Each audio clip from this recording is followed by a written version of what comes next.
He saw the dust lying thick on everything, saw the cheerless, deserted look of the long-neglected house, and its narrow, meagre dimensions, its worn and shabby contents, and collapsed again on a hall chair, his nose to his paws. "Oh, Ratty," he cried dismally, "why ever did I do it? Why did I bring you to this poor, cold little place on a night like this, when you might have been at Riverbank by this time, toasting your toes before a blazing fire, with all your own nice things about you?" The Rat paid no heed to his doleful self-reproaches. He was running here and there, opening doors, inspecting rooms and cupboards, and lighting lamps and candles and sticking them up everywhere.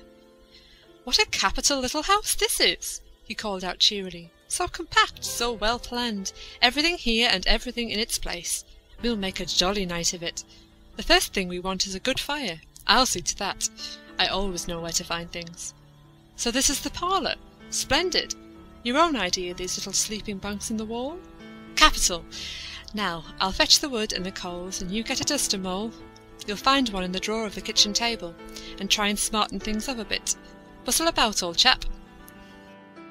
Encouraged by his inspiriting companion, the Mole roused himself and dusted and polished with energy and heartiness, while the Rat, running to and fro with armfuls of fuel, soon had a cheerful blaze roaring up the chimney. He hailed the Mole to come and warm himself, but Mole promptly had another fit of the blues, dropping down on a couch in dark despair and burying his face in his duster. "Rat," he moaned, "how about your supper, you poor, cold, hungry, weary animal? I've nothing to give you. Nothing. Not a crumb." "What a fellow you are for giving in," said the Rat reproachfully. "Why, only just now I saw a sardine opener on the kitchen dresser, quite distinctly, and everybody knows that means there are sardines about somewhere in the neighbourhood. Rouse yourself, pull yourself together, and come with me and forage." They went and foraged accordingly, hunting through every cupboard and turning out every drawer. The result was not so very depressing after all, though of course it might have been better.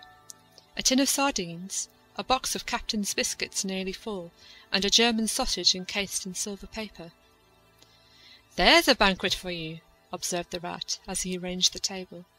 "I know some animals who would give their ears to be sitting down to supper with us tonight." "No bread," groaned the Mole dolorously. "No butter, no pâté de foie gras, no champagne," continued the Rat, grinning. "And that reminds me, what's that little door at the end of the passage?" "Your cellar, of course. Every luxury in this house. Just you wait a minute." He made for the cellar door, and presently reappeared, somewhat dusty, with a bottle of beer in each paw, and another under each arm. "Self-indulgent beggar you seem to be, Mole," he observed. "Deny yourself nothing. This is really the jolliest little place I ever was in. Now, wherever did you pick up those prints? Make the place look so home-like, they do. No wonder you're so fond of it, Mole. Tell us all about it, and how you came to make it what it is." Then, while the Rat busied himself fetching plates and knives and forks, and mustard which he mixed in an egg-cup, the Mole, his bosom still heaving with the stress of his recent emotion, related, somewhat shyly at first, but with more freedom as he warmed to his subject, how this was planned, and how that was thought out, and how this was got through a windfall from an ant, and that was a wonderful find in a bargain, and this other thing was bought out of laborious savings and a certain amount of going without.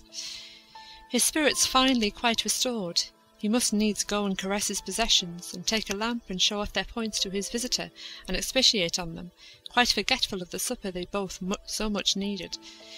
Rat, who was desperately hungry but strove to conceal it, nodding seriously, examining with a puckered brow, and saying "Wonderful" and "Most remarkable" at intervals, when the chance for an observation was given him. At last the Rat succeeded in decoying him to the table, and had just got seriously to work with the sardine opener, when sounds were heard from the forecourt without. Sound like the scuffling of small feet in the gravel, and a confused murmur of tiny voices, while broken sentences reached them. "Now, all in a line. Hold the lantern up a bit, Tommy. Clear your throats first. No coughing after I say 1, 2, 3. Where's young Bill? Here, come on, do. We're all awaiting." "What's up? inquired the rat, pausing in his labours. "I think it must be the field mice," replied the mole, with a touch of pride in his manner. "They go round carol singing regularly at this time of year. They're quite an institution in these parts. And they never pass me over. They come to Mole End last of all, and I used to give them hot drinks, and supper too sometimes, when I could afford it. It will be like old times to hear them again." "Let's have a look at them," cried the rat, jumping up and running to the door.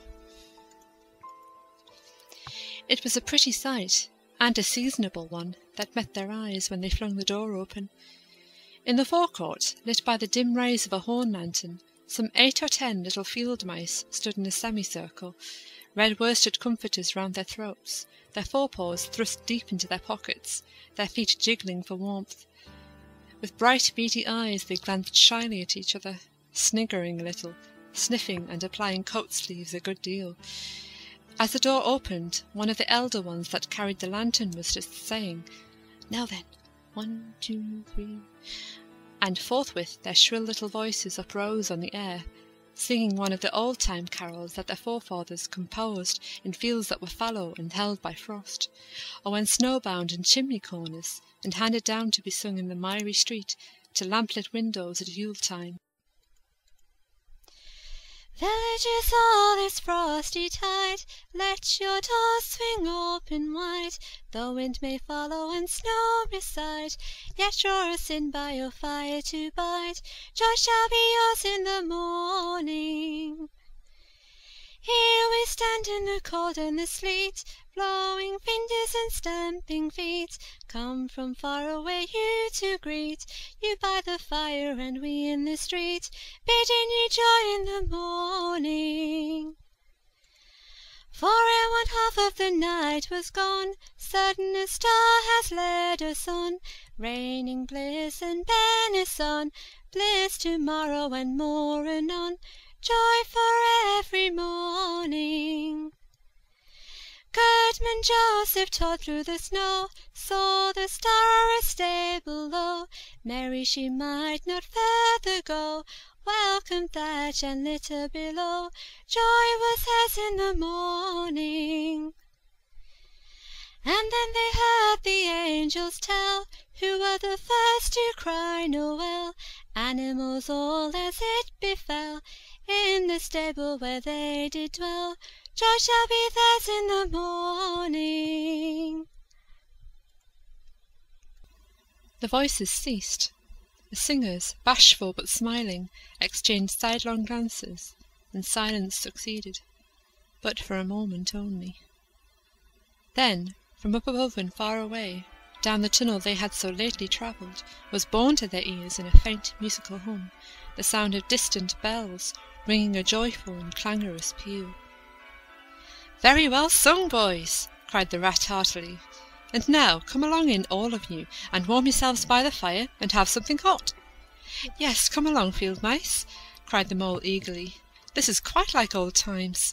Shut the door after you, put up that settle at the fire. Now, you just wait a minute while we—" "Oh, Ratty," he cried in despair, plumping down on a seat, with tears impending. "Whatever are we doing? We've nothing to give them." "You leave all that to me," said the masterful rat. "Here, you with the lantern, come over this way, I want to talk to you. Now, tell me, are there any shops open at this hour of the night?" "Why, certainly, sir," replied the field mouse respectfully. "at this time of the year our shops keep open to all sorts of hours." "Then look here," said the rat.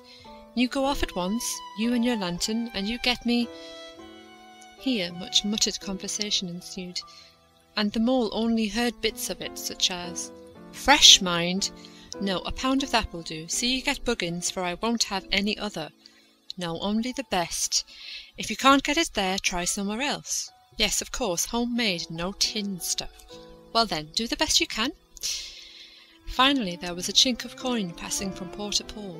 The field mouse was provided with an ample basket for his purchases, and off he hurried, he and his lantern.